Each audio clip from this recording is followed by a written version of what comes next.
Dear students, welcome to my YouTube channel biology by Deepak Nain. आज हम 9th class की science की एनसीईआरटी बुक से चैप्टर नंबर 6 टिश्यूज का जो सेकंड पार्ट है वो डिस्कस करेंगे। फर्स्ट पार्ट में मेनली हमने जो प्लांट टिश्यूज और जो उसके अलग अलग टाइप्स थे वो कंप्लीट डिस्कस किए थे।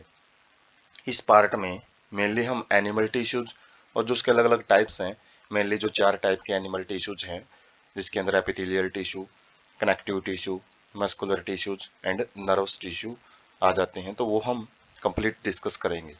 तो स्टार्ट करते हैं। Animal tissues. Tissues organised in specific proportion and pattern to form an organ like stomach, lungs, heart, kidney. Tissues जो ग्रुप ऑफ सेल्स होते हैं, जब वो स्पेसिफिक प्रोपोर्शन एक अनुपात के अंदर मिलते हैं और एक पैटर्न बनाते हैं, एक संरचना बनाते हैं, क्या करने के लिए? ऑर्गन बनाने के लिए। और ऑर्गन कैसे होते हैं एनिमल्स के अंदर? जैसे स्टमक है जिसके अंदर हमारा फूड डाइजेस्ट होता है, लंग्स हैं जो रेस्पिरेशन का काम करते हैं, हार्ट है जो सर्कुलेटरी सिस्टम का में बहुत इंपॉर्टेंट रोल प्ले करता है, और किडनी है जो एक्सक्रीटरी सिस्टम में काम करती हैं। तो ये अलग अलग ऑर्गन बनाते हैं टिश्यूज मिलके। और काफी सारे organs, many organ perform a common function. काफी ऑर्गन है वो एक समान काम करते हैं और उनके बीच में फिजिकल और केमिकल इंटरेक्शन, मतलब उनके बीच में संपर्क पाया जाता है। और ये काफी ऑर्गन मिलके ऑर्गन सिस्टम है वो बनाते हैं। जैसे डाइजेस्टिव सिस्टम है जो कि हमारे अंदर जो खाना हम खाते हैं वो पचता है और पचने के बाद बॉडी उसका यूज करती है। रेस्पिरेटरी सिस्टम में जो भी गैसियस एक्सचेंज किया जाता है, सांस लेते हैं हम, ऑक्सीजन लेते हैं और CO2 छोड़ते हैं, और उसका बॉडी के अंदर सेल के तक पहुंचाने का जो काम है वो सर्कुलेटरी सिस्टम देखता है। मेनली रेस्पिरेटरी सिस्टम है गैसियस एक्सचेंज और एनर्जी जनरेशन का काम करता है। Such organization exhibits division of labor and contribute to the survival of the body as a whole। ऐसा जो ऑर्गेनाइजेशन जो पाया जाता है, ये इस एक प्रकार का जो संगठन पाया जाता है, ये किसके लिए होता है? ताकि जो काम का बंटवारा उसके एक ही ऑर्गन के ऊपर सारे अलग अलग काम है वो ना आए, और contribution to the survival of a body, ताकि जो जीवित है एक शरीर उसके अलग अलग जो प्रोसेसेस हैं, क्रियाएं हैं, उनको ठीक ढंग से, अच्छे ढंग से और एफिशिएंसी के साथ किया जा सके, ज्यादा से ज्यादा फंक्शन है वो बॉडी कर पाए। टाइप्स क्या होते हैं एनिमल टिश्यू के? एपिथेलियल टिश्यू जो कि परत का काम करता है, प्रोटेक्टिव लेयर बनाता है बॉडी की, जैसे स्किन है। कनेक्टिव टिश्यू जो अलग अलग ऑर्गन को जोड़ने का काम करता है। मस्कुलर टिश्यू पेशी या उत्तक जो कि मसल्स जितनी मूवमेंट हमारे बॉडी में होती है तो मस्कुलर टिश्यू करवाती हैं। और न्यूरल टिश्यू जो ब्रेन का अंदर जितनी भी एक्टिविटी है उनको कंट्रोल करता है। तो सबसे पहले हम एपिथेलियल टिश्यू में सिंपल एपिथेलियल टिश्यू है वो देखते हैं, क्योंकि एपिथेलियल टिश्यू भी 2 टाइप का होता है। एपिथेलियम वर्ड है जो उसका मतलब होता है फ्री सरफेस, सतह हम बोल सकते हैं, और प्लूरल में इसको क्या बोला जाता है? एपिथेलिया बोला जाता है। Which face is either a body fluid और आउटसाइड एनवायरनमेंट। तो ये वो टिश्यू होता है जो या तो बाहरी वातावरण के साथ संपर्क बनाता है या फिर किसी भी बॉडी फ्लूइड के साथ। जैसे हमारे किडनी के ऊपर यदि एपिथेलियल टिश्यू है तो वो बाहर के एनवायरनमेंट के साथ, बाहर मतलब जो बॉडी के अंदर जो खाली जगह हैं, अलग अलग ऑर्गन्स हैं, उनके साथ जो इंटरेक्शन बनाने का काम है वो एपिथेलियल टिश्यू ही करता है। प्रोवाइड्स ए कवरिंग और lining for some part of the body. Covering का मतलब परत, लाइनिंग का मतलब ही परत ही होता है। कवरिंग मेनली बाहर वाली कवरिंग होती है, बाहर की परत होती है, और लाइनिंग किसी भी, जैसे ट्यूब के अंदर है, किसी भी कैविटी के अंदर वाली जो सरफेस होती है उसको हम लाइनिंग बोलते हैं। Compactly packed with little intercellular matrix. जो ये टिश्यू होता है इनके बीच में जो सेल के बीच में जो स्पेस होता है वो बहुत कम होता है। कॉम्पैक्टली उसी को बोलते हैं जो अच्छे ढंग से सघन तरीके से एक दूसरे के साथ पैकिंग में काम करे, और उस खाली जगह के अंदर इंटरसेलुलर मैट्रिक्स पाया जाता है, कुछ पदार्थ है वो मिलता है। तो सिंपल एपिथेलियम क्या होता है? Composed of a single layer of cells. इसके अंदर एक लेयर सेल मिलेगी केवल। सिंपल का मतलब जैसे हमने प्लांट टिश्यू में पढ़ा था सिंपल एंड कॉम्प्लेक्स, तो उसका मतलब ये नहीं कि एक ही प्रकार की सेल है, यहाँ पे एक सिंगल लेयर में सेल अरेंज होती हैं, एक ही परत बनाती हैं, और ये आगे 3 टाइप्स का होता है। तो सबसे पहला टाइप्स है squamous epithelium, made up of single thin layer of flattened cells. किसका बना होता है ये? एक बिल्कुल पतली परत होती है जिसके अंदर चपटी कोशिकाएं, फ्लैटेंड मतलब चपटी कोशिकाएं पाई जाती हैं, और उनकी जो बाउंड्रीज है, बाउंड्रीज मतलब जो उनकी सेल मेम्ब्रेन है, वो किसी स्पेसिफिक शेप नहीं बनाती, वो इरेगुलर होती है, जैसे अमीबा की शेप होती है, इस प्रकार की बाउंड्रीज वो मिल सकती हैं। Found in walls of the blood vessels and air sacs of the lungs. कहाँ पे पाई जाती हैं ये स्क्वेमस एपिथेलियम? ब्लड वेसल्स होती हैं, जो रक्त वाहिकाएं होती हैं, उनकी जो वाल होती है उनके अंदर पाई जाती है, दीवार में पाई जाती है, और साथ में air sacs of the lungs, जो लंग्स के अंदर एल्वोलाई होती हैं, जिनको एयर सैक्स बोला जाता है, हवा की थैलियां, उनकी परत में भी पाई जाती है। Involve in the function like forming a diffusion boundary.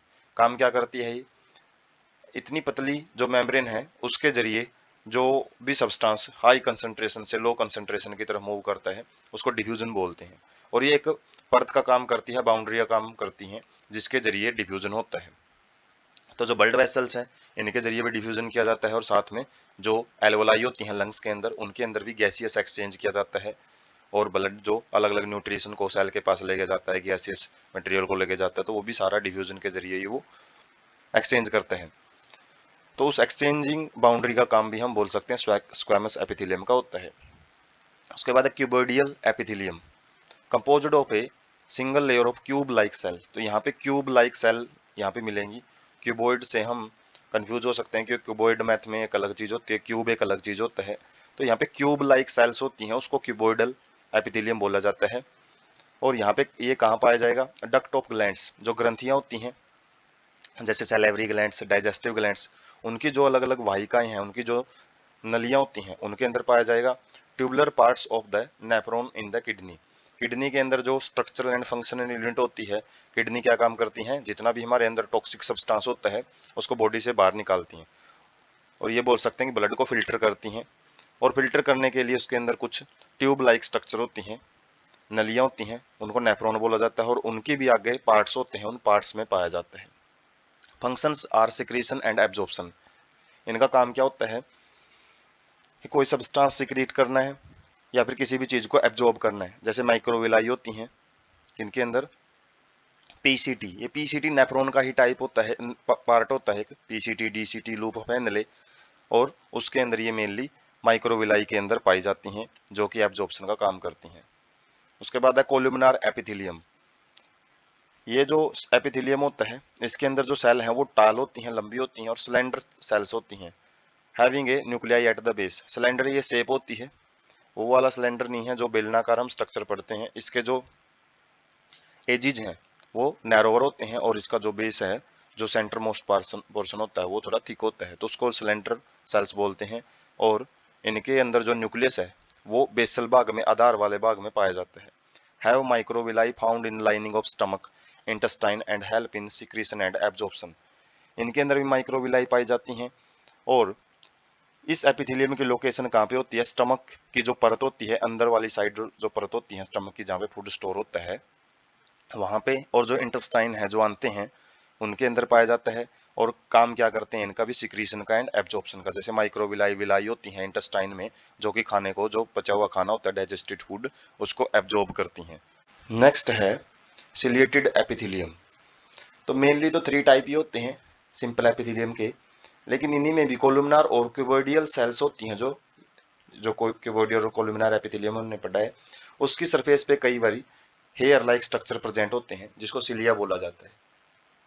और लोकेशन कहाँ पे होती है सिलिएटेड एपिथेलियम की? जो ब्रोंक्यूल्स लंग्स के अंदर पाई जाती हैं, इन्हीं के आगे एल्वोलाई या फिर एयर सैक्स प्रेजेंट होते हैं। और जो फैलोपियन ट्यूब है, जो फीमेल रिप्रोडक्टिव सिस्टम में प्रेजेंट होते हैं, जहाँ पे फर्टिलाइजेशन होती है, तो वहाँ पे उनकी जो इनर लाइनिंग है वो सिलेटेड एपिथेलियम की बनी होती है, जिसका काम क्या होता है? फंक्शन टू मूव पार्टिकल और म्यूकस। जो भी पार्टिकल्स इनकी सरफेस पे प्रेजेंट होते हैं उनको ये मूव करवाती हैं, उनको एक जगह से दूसरी जगह भेजती हैं। और जो म्यूकस, जो चिपचिपा पदार्थ होता है ब्रोंक्यूल्स के अंदर, उसको भी स्पेसिफिक डायरेक्शन में ये भेजती हैं ओवर एपिथेलियम, एपिथेलियम के ऊपर जो प्रेजेंट होता है। तो जो हम अलग अलग लोकेशन देख सकते हैं यहाँ से, जितने भी हमने सिंपल स्क्वेमस एपिथेलियम देखा था, तो इसमें जो इरेगुलर बाउंड्रीज होती हैं सेल की, चपटी सेल्स होती हैं, ये क्यूबोइडियल के अंदर क्यूब शेप्ड सेल होती हैं, और जो कोलुमनार शेप सेल हम देख सकते हैं, कॉलम जैसे शेप में होती हैं और जो न्यूक्लियस है वो बेसल भाग में प्रेजेंट होता है। उसके बाद सीडो स्ट्रेटिफाइड एपिथेलियम भी होती हैं। कोलुमनार एपिथेलियम जो रेस्पिरेटरी ट्रैक में पाई जाती है, ये एक अलग चीज़ है जो हायर क्लासेज जो आपको पढ़ने को मिलेगी।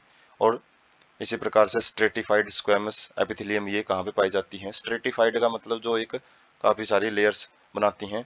तो ये जो स्ट्रेटिफाइड में है ये कंपाउंड एपिथेलियम में आ जाती हैं।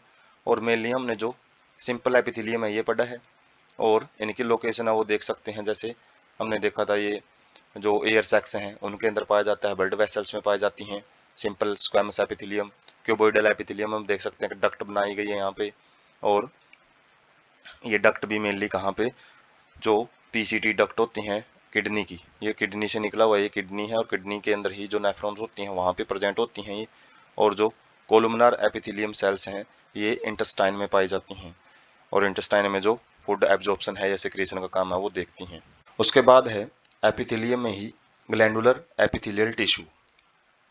ये स्पेशलाइज्ड कोलुमनार और क्यूबोइडियल सेल्स होती हैं जिनका काम क्या होता है सिक्रीशन का, जो कोई ना कोई सब्सटेंस सिक्रीट करती हैं। जैसे स्वेट ग्लैंड होती है जो पसीना रिलीज करती है हमारी स्किन के ऊपर, वो ग्लैंडुलर सेल्स ही होती हैं। 2 टाइप्स की होती हैं ये, जिसमें एक ही सेल पाई जाती है उनको यूनिसेलुलर ग्लैंडुलर एपिथेलियल टिश्यू बोलते हैं, जिसके अंदर हर एक अलग अलग सेल है वो सिक्रीट करती हैं अपना जो अलग अलग कंटेंट है। जैसे गोबलेट सेल होती हैं ये इंटेस्टाइन में पाई जाती हैं और जो म्यूकस रिलीज करती हैं, स्टमक में भी पाई जाती हैं। जो म्यूकस रिलीज करने वाली सेल होती हैं, चिपचिपा पदार्थ जो सिक्रीट होता है वो गोबलेट सेल ही सिक्रीट करती हैं। मल्टी सेलुलर, जिसके अंदर काफी सारी सेल मिलके एक टाइप का कंटेंट है वो रिलीज करती है, मतलब जो भी सब्सटेंस सिक्रीट करना होता है तो वो उसका थोड़ा थोड़ा पार्ट हर टाइप की सेल के द्वारा बनाया हुआ होता है। जैसे सलाइवरी ग्लैंड्स होती हैं, जो लार ग्रंथियां होती हैं माउथ में, वो multicellular glandular epithelial tissue कहलाती हैं। On the basis of mode of their pouring of their secretion, two categories, 2 categories में और बांटा गया है ग्लैंडुलर एपिथेलियल टिश्यू को, कि वो अपनी जो सिक्रीशन है जो भी पदार्थ वो सिक्रीट करती हैं वो कहाँ पे सिक्रीट करती हैं उस बेस पे। तो पहला जो टाइप है एक्सोक्राइन ग्लैंड्स हैं, जो अपना mucus, saliva, ear wax, oil, milk, digestive enzymes and other cell product है वो सिक्रीट करती हैं ये, और ये अलग अलग जगह पे यूज होते हैं। जो म्यूकस है चिपचिपा पदार्थ है, ये जो एयर पार्टिकल्स होते हैं या फिर जो अलग अलग एंटीजन वगैरह होते हैं, बैक्टीरिया वगैरह, उनको ट्रैप करते हैं नेजल कैविटी के अंदर, नाक के अंदर जो म्यूकस होता है, या फिर जो अलग अलग जैसे स्टमक के अंदर म्यूकस है वहाँ पे HCl से बचाती हैं। सलाइवा है, लार लार जो फूड को डाइजेस्ट करती हैं। ईयर वैक्स, ये कान के अंदर जो सिक्रीट होता है तो जो भी बैक्टीरिया वगैरह होते हैं उनके अटैक से बचाता है। ऑयल, बॉडी से जो ऑयल जहाँ से भी सिक्रीट होते हैं, जैसे स्किन से सिक्रीट होते हैं। और मिल्क है, डाइजेस्टिव एंजाइम्स हैं जो भोजन को पचाने वाले अलग अलग एंजाइम होते हैं। और कुछ और भी सेल प्रोडक्ट होते हैं तो वो आ जाते हैं इसमें। रिलीज्ड थ्रू डक्ट और ट्यूब्स, जो भी सिक्रीशन है वो इनके पास एक स्पेशल ट्यूब होती हैं जिनके जरिए ये अपने जो भी सब्सटेंस है उसको बाहर छोड़ती हैं। जबकि जो एंडोक्राइन ग्लैंड्स होती हैं इनके पास कोई ऐसी डक्ट नहीं होती, इसलिए इनको डक्टलेस ग्लैंड बोलते हैं। और मेनली ये हार्मोन सिक्रीट करती हैं जो बॉडी के अलग अलग ग्रोथ या फिर जो अलग अलग एक्टिविटी है, वृद्धि वगैरह है, या फिर मेंटेन रखने का जो काम है। करेक्टर्स होते हैं जो मेनली मेल और फीमेल करेक्टर्स, तो ये हार्मोन्स हैं वो सिक्रीट होते हैं बॉडी के अंदर, तो वो एंडोक्राइन ग्लैंड्स ही सिक्रीट करती हैं। Secreted directly into the fluid bathing glands, तो ये जो अपनी सिक्रीशन है वो ब्लड के अंदर सिक्रीट करती हैं, और ब्लड क्या करता है फिर जो भी सिक्रीशन होती है उसको टारगेट ऑर्गन तक लेके जाता है। और साथ में जो ये सब्सटेंस हैं इस ग्लैंड के अंदर हर साइड से सिक्रीट होता है, जिसकी वजह से ऐसा लगता है कि जो ग्लैंड्स है वो बाथिंग कर रही है उस फ्लूइड के अंदर जो ये सिक्रीट करती हैं। तो ये यूनिसेलुलर और मल्टी सेलुलर जो ग्लैंड्स है वो हम देख सकते हैं। जो एक सिंगल सेल ही कोई सब्सटेंस सिक्रीट करती हैं यूनिसेलुलर होती हैं। जब काफ़ी सारी सेल मिलके एक डक्ट बना सकती हैं या फिर डायरेक्ट अपनी जो सिक्रीशन है वो किसी में भेज सकती हैं, तो वो होती हैं मल्टी सेलुलर ग्लैंड्स। उसके बाद एंडोक्राइन ग्लैंड्स हम देख सकते हैं कि एक्सोक्राइन ग्लैंड्स है जिसमें डक्ट प्रेजेंट होता है, और स्वेट ग्लैंड्स होती हैं जो ये भी डक्ट वाली ग्लैंड्स ही हैं, क्योंकि जो स्वेट हमने देखा था वो किस में सिक्रीट किया जाता है, हालांकि आया नहीं था इसका एग्जाम्पल, लेकिन ये भी एक्सोक्राइन ग्लैंड्स में ही आ जाता है। एक और टाइप होता है हेटेरोक्राइन ग्लैंड्स, जो दोनों की मिक्स फॉर्म होती है, कुछ ऐसी ग्लैंड्स होती है जैसे पैनक्रियाज जो एक्सोक्राइन और एंडोक्राइन दोनों का काम करती हैं। तो इसमें हम देख सकते हैं जो एंडोक्राइन ग्लैंड्स हैं, इसमें जो भी सब्सटेंस सिक्रेट किया जाता है वो पूरी ग्लैंड्स के बाहर की तरफ प्रेजेंट होता है, जिसकी वजह से ऐसा लगता है जो टिश्यू है वो बाथिंग कर रहा है, जो ग्लैंड्स है वो बाथिंग कर रही है। जबकि यहाँ पे जो सिक्रीशन है वो एक पार्टिकुलर डायरेक्शन से ही रिलीज की जाती है, जो एक पार्टिकुलर डक्ट बनी होती है इनके अंदर। उसके बाद है कंपाउंड एपिथेलियम। ये भी एपिथेलियम टिश्यू का ही टाइप है, सेकंड टाइप कंपाउंड एपिथेलियम। इसके अंदर क्या होता है, जो लेयर है वो एक से ज़्यादा प्रेजेंट होती हैं। जैसे हमने पीछे देखा था कि एक ही लेयर यदि प्रेजेंट है तो उसको सिंपल एपिथेलियम बोलते हैं। जब एक से ज़्यादा परत प्रेजेंट है किसी भी टिश्यू में तो उसको कंपाउंड एपिथेलियम बोला जाता है। Limited role in secretion and absorption, जो ज़्यादातर सिक्रीशन और एब्जॉर्प्शन का रोल है वो सिंपल एपिथेलियम ही देखता है, तो इनका काम सिक्रीशन एंड एब्जॉर्प्शन का बहुत कम पाया जाता है। Main function is to provide mechanical protection against the chemical and the mechanical stress. तो मेन काम इनका प्रोटेक्शन का ये होता है कि इससे कोई भी केमिकल रसायन पदार्थ से या फिर किसी भी मैकेनिकल या मतलब मशीनी स्ट्रेस का मतलब तनाव से बाहरी वातावरण के अंदर जो भी अलग अलग प्रोटेक्शन है किसी भी चीज़ से, तो उसको प्रोवाइड करती हैं कंपाउंड एपिथेलियम। लोकेशन कहाँ पे होती हैं ये, cover dry surface of the skin, जो भी स्किन होती है पूरी बॉडी की तो उसके अंदर ये कंपाउंड एपिथेलियम ही पाया जाता है। Moist surface of buccal cavity and pharynx, buccal cavity जो ओरल कैविटी होती है जहाँ पे टंग है, टीथ हैं, ये चीज़ें प्रेजेंट होती हैं, तो वो उसकी जो नमी वाली जगह होती है वहाँ पे प्रेजेंट है। और फेरेंक्स मतलब क्या होता है, कॉमन चैम्बर, जिसके जरिए जो फूड है और एयर है वो आगे पास की जाती है। Inner lining of duct of salivary glands end of the pancreatic duct, pancreas जो एक डाइजेस्टिव ग्लैंड भी है, एक्सोक्राइन और एंडोक्राइन दोनों काम करती हैं, उनकी जो डक्ट होती हैं, नलियाँ होती हैं, और सलाइवरी ग्लैंड्स की नलियों में भी ये पाई जाती है। तो कंपाउंड एपिथेलियम में हम देख सकते हैं कि यहाँ पे जो लेयर्स हैं, एक लेयर ये होगी सेल की, नेक्स्ट लेयर ये है, उसके बाद नेक्स्ट लेयर ये, इस प्रकार से काफ़ी सारी लेयर्स हैं वो फ्यूज्ड होती हैं और इसी की वजह से इनको कंपाउंड एपिथेलियम बोलते हैं। उसके बाद सेलुलर जंक्शंस, तो ये क्या होते हैं, epithelial cell held together with the specialised junction provide both structural and functional link. दो सेल एपिथेलियल टिश्यू की जब आपस में जुड़ती हैं, स्पेशलाइज्ड जंक्शन मतलब जंक्शन एक प्रकार का जोड़ बोलेंगे हम, और ये अलग अलग टाइप के होते हैं।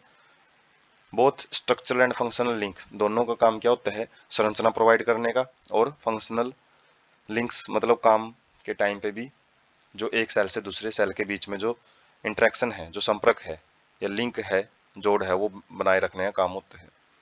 3 टाइप्स के होते हैं सेलुलर जंक्शंस।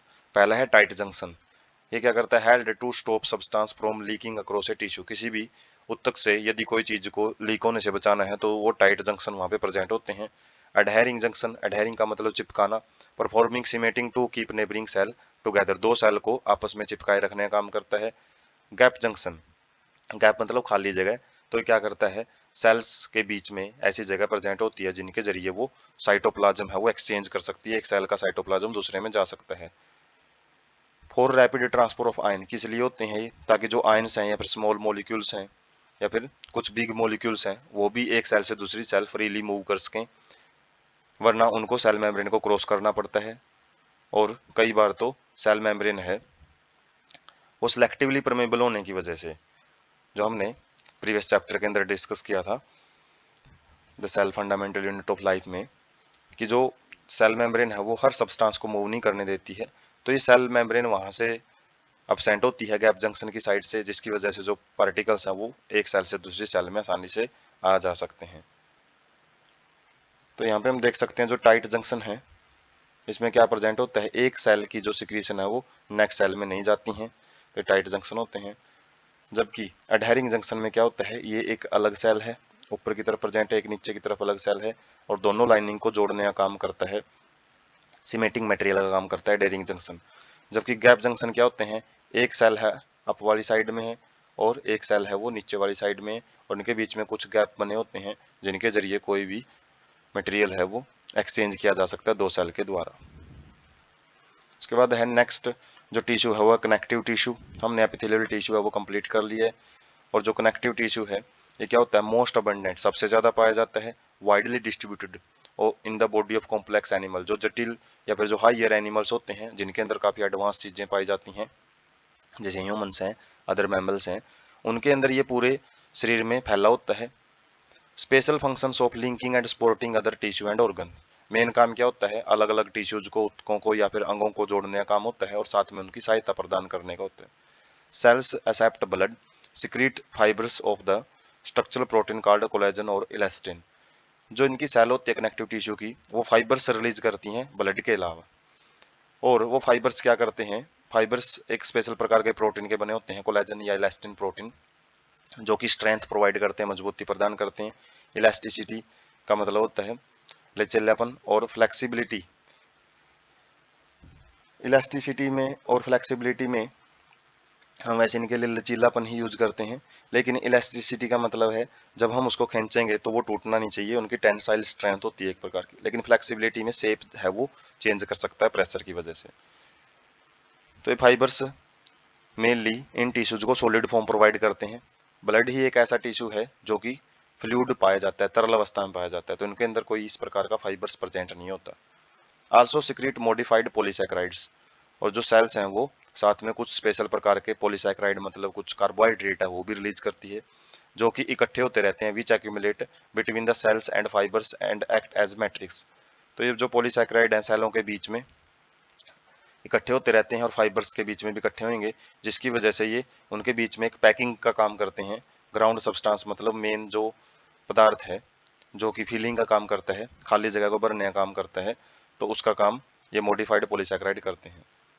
ये भी आगे 3 टाइप्स का होता है, loose connective tissue, dense and specialised connective tissues. Loose and dense connective tissues. तो लूज कनेक्टिव टिश्यूज क्या होते हैं, इनके अंदर जो सेल्स और फाइबर्स जो प्रेजेंट होते हैं वो लूजली अरेंज्ड और ढीले रूप से संगठित होते हैं, किसके अंदर, एक सेमी फ्लूइड ग्राउंड सब्सटेंस, जो भी इनके अंदर एक फीलिंग का काम करता है, खाली जगह को भरने का काम करता है, वो सब्सटेंस भी अर्ध तरल पाया जाता है, मतलब वो भी सॉलिड नहीं पाया जाता, सॉलिड और लिक्विड के बीच की एक कंडीशन में पाया जाता है। Contain fibroblast sales that produce and secrete fibres, इनके अंदर स्पेशल प्रकार की सेल होती हैं, फाइब्रोब्लास्ट मतलब फाइबर रिलीजिंग सेल होती हैं, और मैक्रोफेजेज एंड मास्ट सेल्स भी पाई जाती हैं, ये इम्यून सिस्टम में रोल प्ले करती हैं, जबकि ये स्ट्रेंथ प्रोवाइड करती हैं जो फाइब्रोब्लास्ट हैं। एरियोलर टिश्यू, ये स्किन के नीचे पाया जाता है और क्या काम करता है, support framework for the epithelium, epithelium tissue होता है जो स्किन, उसको ढांचा प्रोवाइड करता है, ढांचा बनाए रखने में मदद करता है। Adipose tissue located beneath the skin, ये चर्बी वाले ऊतक होते हैं जिसका काम क्या होता है, वसा को स्टोर करने का होता है, और ये भी स्किन के नीचे ही पाए जाते हैं।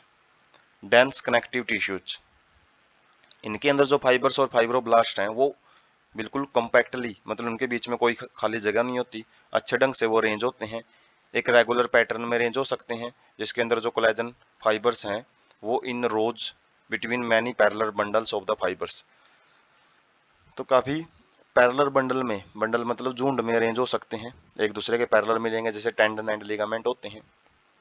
टेंडन क्या करते हैं, जो हमारी मसल्स हैं उनको बोन के साथ कनेक्ट करते हैं, जबकि जो लिगामेंट है वो बोन को बोन के साथ जोड़ते हैं।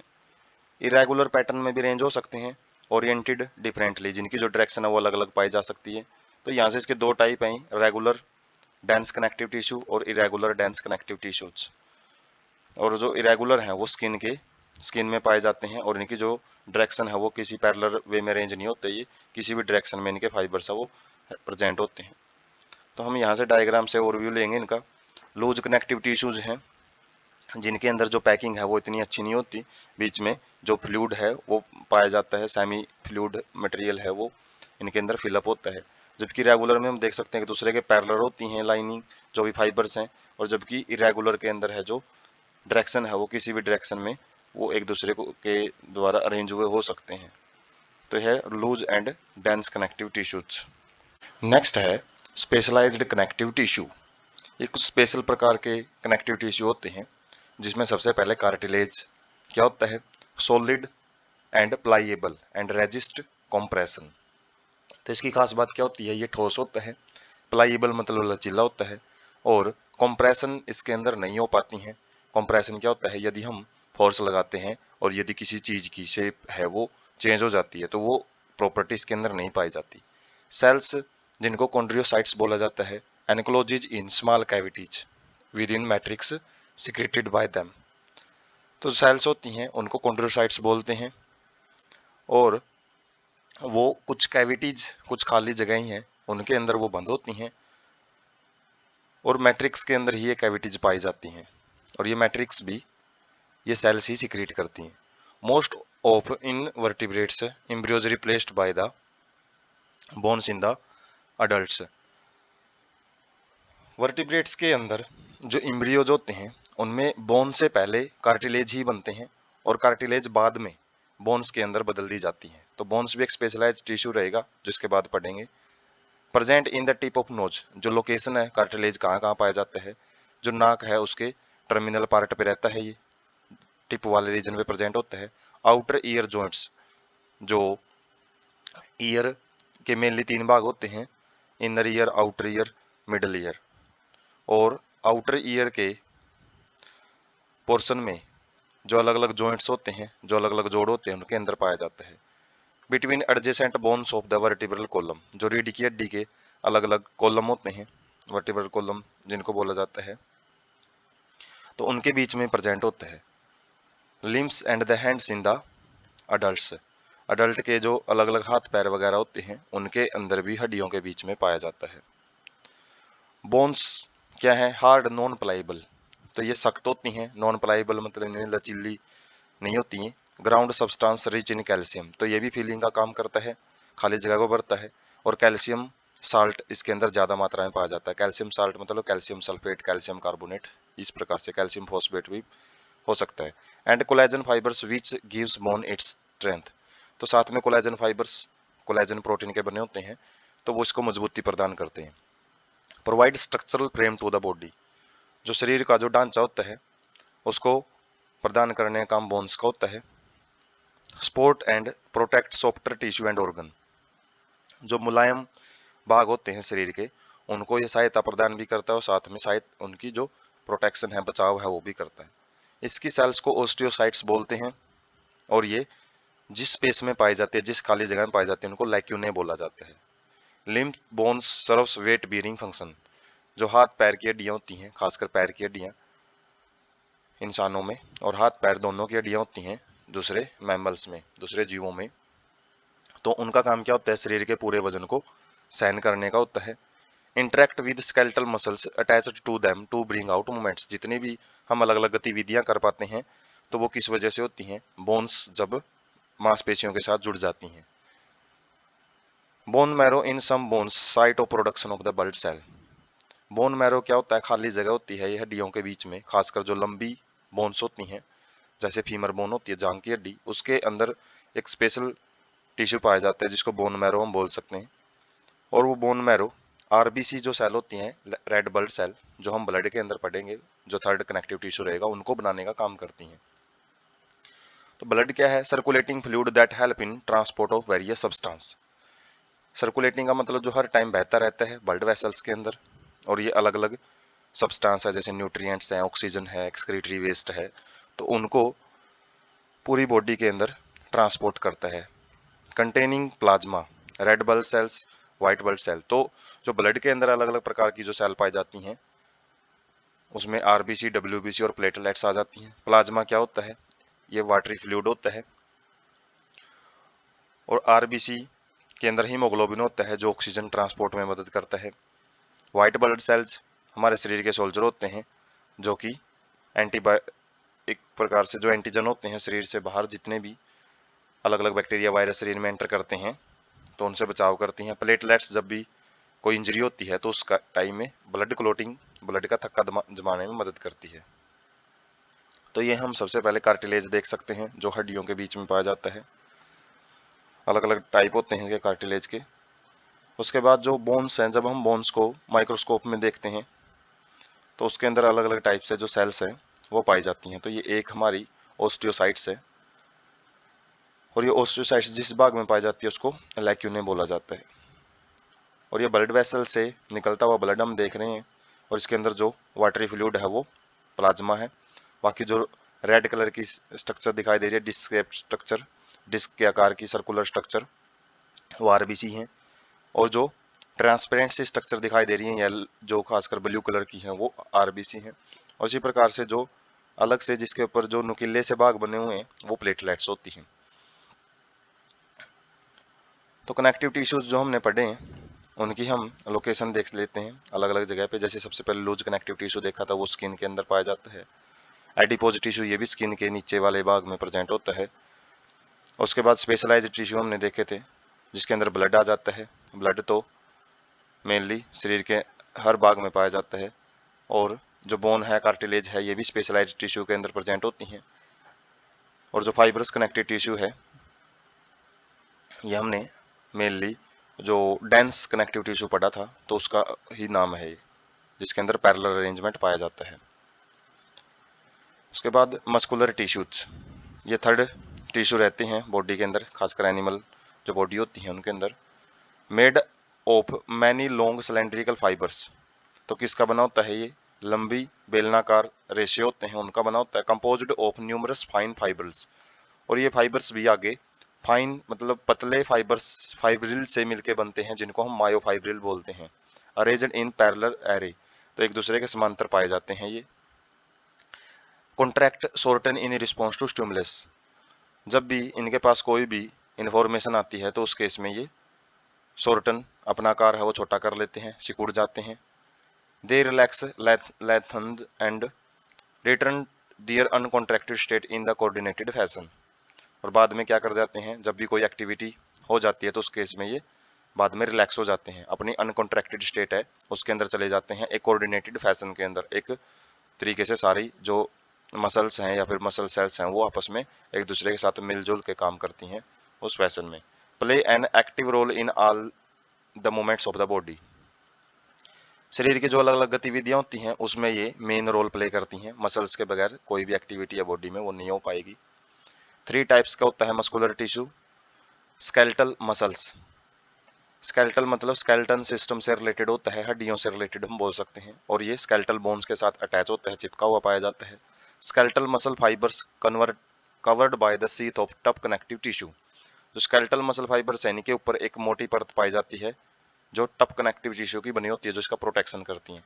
एग्जाम्पल क्या है, जो बाइसेप्स जो मसल्स होती हैं फोर आर्म में, स्ट्रेटेड, इनकी खास बात क्या होती है, जो भी पटियां सी बनी होती हैं इनकी स्ट्रक्चर में, जब हम डायग्राम देखेंगे उसमें समझ में आएगा। स्ट्रेटेड मसल्स भी बोला जाता है इनको, वॉलेंट्री मसल्स भी बोलते हैं इनको, क्योंकि ये खासकर जितनी भी हमारी अच्छी क्रियाएं हैं जिसमें हमारी बॉडी कंट्रोल हमारे माइंड के डायरेक्ट कंट्रोल में होता है, तो उसमें जितनी भी एक्टिविटी हो पाती है वो इन्हीं मसल्स की वजह से होती है, इसलिए इनको वॉलेंट्री मसल्स भी बोलते हैं। उसके बाद स्मूथ मसल्स, इनको इनवॉलेंट्री मसल बोला जाता है क्योंकि ये अनैच्छिक क्रियाएं करती हैं जो अपनी इच्छा अनुसार क्रियाएं नहीं होती बॉडी में। इनकी जो सेल्स हैं वो टेपर्स एट बोथ हैंड, दोनों सिरों से नुकीले भाग पाए जाते हैं, इसी शेप को फ्यूजिफॉर्म शेप बोला जाता है। डू नॉट शॉर्ट स्ट्रेशन, इनमें पट्टियां सी नहीं बनी होती तो अनस्ट्रेटेड मसल्स भी बोला जाता है इनको। Hold together by cell junction, ये जो अलग अलग फाइबर्स हैं आपस में सेल जंक्शंस, सेलों के बीच में जो जंक्शन होते हैं उनसे जुड़े होते हैं। And bundled together in A connective tissue sheet, और जब ये सारी सेल्स इकट्ठी हो जाती हैं तो एक बंडल में एक गुच्छे में इनको इकट्ठे करके रखा जाता है और इनके ऊपर एक परत रहती है। कनेक्टिव टिश्यू शीट का मतलब है शीट कवरिंग परत। इनवॉलेंट्री होती हैं क्योंकि ये अपने माइंड के डायरेक्ट कंट्रोल में काम नहीं करती हैं। The wall of internal organ such as blood vessels, stomach and intestine, जो हमारी आंतें हैं, स्टमक अमाशय है जो पेट है, और ब्लड वेसल्स के अंदर जो अलग अलग इसके अलावा भी अलग अलग ऑर्गन इंटरनल ऑर्गन होते हैं, इनकी जो दीवारें होती हैं वाल्स होती हैं उनके अंदर उनकी परत में पाई जाती हैं। कार्डियक मसल, ये स्पेशली हार्ट से रिलेटेड होता है कार्डियक वर्ड, और ये कॉन्ट्रैक्टाइल टिश्यू होता है। कॉन्ट्रैक्टाइल मतलब जो सिकुड़ के जो अपनी लेंथ है उसको छोटा करके, प्रेजेंट ओनली इन हार्ट, ये केवल हार्ट में पाया जाता है। Cell junctions make them stick, और सेल जंक्शन इनके बीच में प्रेजेंट होते हैं जिससे ये आपस में चिपके हुए रहते हैं जो मसल्स हैं। Communication junctions intercalated disc allows cell to contract as a unit, और ये सारी सेल एक साथ सिकुड़ती हैं। जैसे जब हार्ट सिकुड़ता है तो उसके अंदर जितनी भी मूवमेंट होती हैं, कॉन्ट्रैक्शन और रिलैक्सेशन, पंपिंग करता है जब हार्ट, तो उसमें ये एक सिंगल यूनिट के तरीके से सारी जो मसल्स हैं वो एक यूनिट में, एक इकाई में काम करें, उसके लिए ये cell junction, communication junction present होते हैं, जिनके जरिए सेल अपने मटेरियल का एक्सचेंज करती है दूसरी सेल के साथ। तो जो डायग्राम है वो देख सकते हैं हम, बॉडी के अंदर बहुत ज़्यादा मसल्स पाई जाती हैं और ये मस्कुलर स्ट्रक्चर ही है हमारी बॉडी की। और इसकी हम यदि बाइसेप से मसल्स को देखें तो इसमें फाइबर्स पाए जाते हैं, और वो फाइबर्स भी आगे, फाइबर्स के बंडल हैं जो, वो भी आगे फाइन फाइबर से बने होते हैं जिनको मायोफाइबर बोलते हैं, और वो भी आगे काफ़ी सारी जो इसके अंदर स्ट्रक्चर हैं वो पाई जाती हैं, फाइन फाइबर्स उसके अंदर ही प्रेजेंट होते हैं। और जो हमने 3 प्रकार की मसल्स पढ़ी हैं तो ये कहाँ कहाँ प्रेजेंट होती हैं? कार्डियक मसल्स स्पेशल हार्ट में प्रेजेंट होती हैं। स्मूथ मसल्स ये इंटरनल बॉडी ऑर्गन में प्रेजेंट होती हैं जो अपने हिसाब से एक्टिविटी करती हैं। स्केलेटल मसल्स कहाँ प्रेजेंट होती हैं? जहाँ बोन्स के साथ अटैच होती हैं, जैसे हमने बाइसेप्स मसल्स का एग्जाम्पल देखा था। और यहाँ पे हम देख सकते हैं इनके बीच में डिफरेंसेस, ये काफ़ी बार पूछा जाता है कि स्केलेटल और कार्डियक मसल्स के बीच में डिफरेंस बताओ, या फिर कार्डियक और स्मूथ के बीच में, या फिर स्केलेटल और स्मूथ के बीच में। अलग अलग डिफरेंस भी पूछे जा सकते हैं और एक साथ भी तीनों के बीच में डिफरेंस है वो पूछे जा सकते हैं। तो स्केलेटल मसल्स कहाँ पे पाई जाती हैं? ये बोन्स के साथ जुड़ी हुई मिलती हैं, ये हार्ट के अंदर पाई जाती हैं, और ये इंटरनल ऑर्गन और स्किन के अंदर पाई जाती हैं। शेप कैसा है? इलोंगेटेड है एंड सिलेंड्रिकल शेप होती है, लंबी सेल ये मसल्स मिलेंगी और बेलनाकार स्ट्रक्चर होती हैं, और ये अलग अलग इनके अंदर पट्टियां बनी होती हैं, इसलिए इनको स्ट्रेटेड मसल्स भी बोला जाता है। कार्डियक भी स्ट्रेटेड मसल हम बोल सकते हैं, लेकिन ये बीच बीच में फ्यूज्ड होती हैं, ब्रांच्ड स्ट्रक्चर रहेंगी यहाँ पे। और ये स्पिंडल शेप्ड, इनके जो किनारे हैं वो टेपरिंग पाए जाते हैं, नुकीले भाग पाए जाते हैं।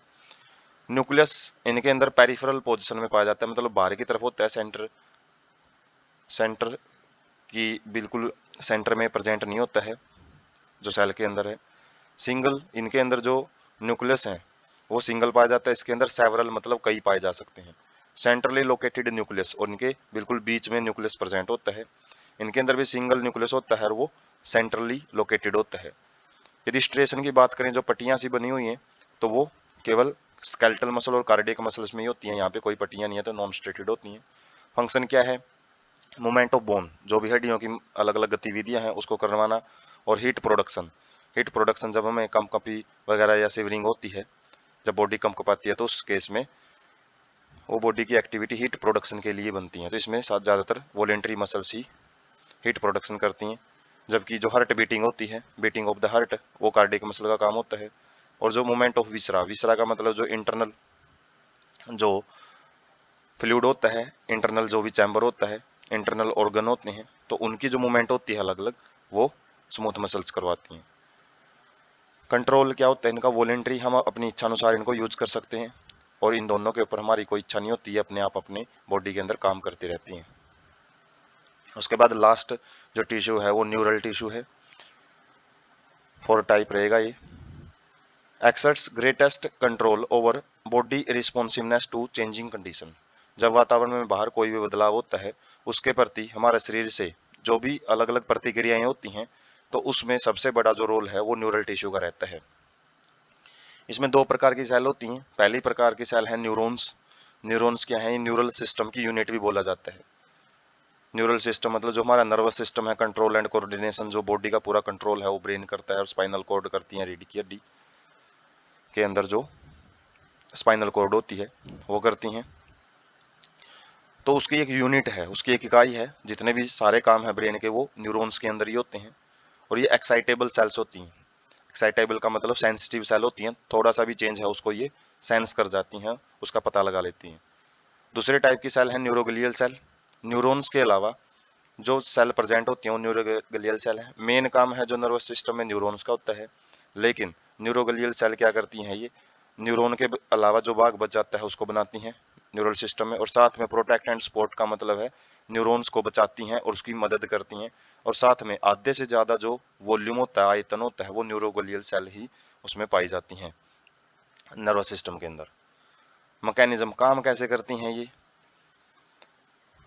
When A neuron is suitably stimulated, जब किसी भी न्यूरॉन के पास कोई भी सिग्नल आता है, जब वो कोई भी सिग्नल को सेंस करती है वातावरण में, तो एक इलेक्ट्रिकल डिस्टरबेंस क्रिएट होता है, कुछ चार्जेज हैं वो बैलेंस में रहते हैं वैसे तो सेल के अंदर, लेकिन वो बैलेंस है वो खत्म हो जाता है, तो एक डिस्टर्बेंस क्रिएट होती है इसकी मेम्ब्रेन के अंदर, which swiftly travels along the its plasma membrane. जो आगे के आगे जो डिस्टर्बेंस है वो इसकी प्लाज्मा मेम्ब्रेन में आगे पास होती रहती हैं। Arrival of the disturbance at neuron ending. अब लास्ट में क्या होएगा, जो भी इसका सिग्नल है वो इसके एक भाग से लास्ट वाले भाग में न्यूरॉन एंडिंग की तरफ पहुंचता है, और उसके बाद इसके आगे जो न्यूरॉन होती हैं, न्यूरॉन एक के पीछे एक एडजस्ट होती हैं, तो जो सिग्नल है आगे वाले न्यूरॉन में पास कर दिया जाता है, और उससे हो सकता है वो आगे वाले न्यूरॉन है उसका स्टिमुलेशन हो, उसको भी आगे डिस्टर्बेंस क्रिएट किया जाए, या फिर उसके अंदर पहले से यदि कोई डिस्टर्बेंस है तो उसको इनहिबिट मतलब उसको रोका भी जा सकता है। तो जो न्यूरॉन्स हैं वो इस तरीके से प्रेजेंट होती हैं, ट्री लाइक स्ट्रक्चर प्रेजेंट होती है इनके अंदर, और ये एक के पीछे एक एडजस्ट होती हैं। और इस प्रकार से जो एक ये वाला जो पोर्शन है इसका सेल बॉडी वाला, तो उसको डिटेल से यहाँ पे दिखाया गया है। तो जो न्यूरॉन सेल होती हैं वो हम डायग्राम से समझ सकते हैं। न्यूरॉन की जो स्ट्रक्चर है वो एक ट्री जैसे दिखाई देती है, जिसकी जो ब्रांचेज होती हैं उनको डेंड्राइट्स बोला जाता है। बीच में न्यूक्लियस रहता है, जो इसकी सेल बॉडी है उसको साइटन या सेल बॉडी या फिर सोमा बोलते हैं। और इसकी जो एक ब्रांच है वो लंबी रहती हैं, और उसी को एक्सोन बोला जाता है। एक्सोन के ऊपर जो अलग अलग सेल पाई जाती हैं उनकी वजह से एक सीट, एक कवरिंग बनती है जिसको माइलिन सीट बोला जाता है, और इन सेलों को सैवान सेल बोलते हैं। और इनकी जो एंडिंग है नर्व एंडिंग बोला जाता है। और जैसे हमने पढ़ा है कि जो सिग्नल है वो यहाँ से रिसीव किए जाते हैं डेंड्राइट्स पार्ट से, और उसके बाद उनको एक्सोन के जरिए आगे भेज दिया जाता है, और लास्ट में वो नर्व एंडिंग के पास जाता है। और नर्व एंडिंग के बाद इसी प्रकार से एक ही सेल, इसके पीछे एक सेल और ऐसे ही अरेंज होती हैं, और यहाँ से जो सिग्नल जाएगा वापस अगले वाली सेल के डेंड्राइट्स पार्ट्स के द्वारा उसको रिसीव कर लिया जाएगा। तो मैकेनिज्म कैसे काम करता है वो हम मूविंग डायग्राम से समझते हैं। जैसे किसी भी सेंसरी ऑर्गन है जो हमारे, वहाँ पे जब भी सिग्नल क्रिएट होता है तो वो इस नर्व सेल के जरिए आगे बढ़ता है, और ये नर्व सेल्स एक दूसरे के साथ इस तरीके से एडजस्ट होती हैं। ये एक अलग नर्व सेल है, उसके बाद ये अलग है, और लास्ट में जो एक सिग्नल को वापस लेके आती हैं तो एक मोटर न्यूरॉन उसको बोला जाता है। एक सेंसरी न्यूरॉन है, एक इंटर न्यूरॉन है, एक मोटर न्यूरॉन है। सेंसरी न्यूरॉन ब्रेन के पास सिग्नल लेके जाती हैं, जबकि मोटर न्यूरॉन वहाँ से सिग्नल को मसल्स के पास लेके आती हैं, और मसल से जो भी आगे एक्टिविटी है वो करवाई जाती है। और सिग्नल कैसे जाते हैं, करंट के रफ्तार से जाते हैं वो, और यहाँ पे एक डिस्टर्बेंस सा क्रिएट होता हुआ जाता है। जैसे हम देख सकते हैं इसमें ये डिस्टर्बेंस क्रिएट होता रहता है, और यहाँ से जो भी सिग्नल है उसकी जो स्पीड है वो इलेक्ट्रिसिटी की स्पीड से वो आगे बढ़ता है, क्योंकि यहाँ पे भी चार्ज ही काम करते हैं जैसे इलेक्ट्रिक करंट में होते हैं। तो इस प्रकार से जो इन्फॉर्मेशन है नर्वस टिश्यू के द्वारा पूरी बॉडी के अंदर है वो कंट्रोल एंड कोऑर्डिनेट की जाती है, पूरे शरीर को कंट्रोल किया जाता है।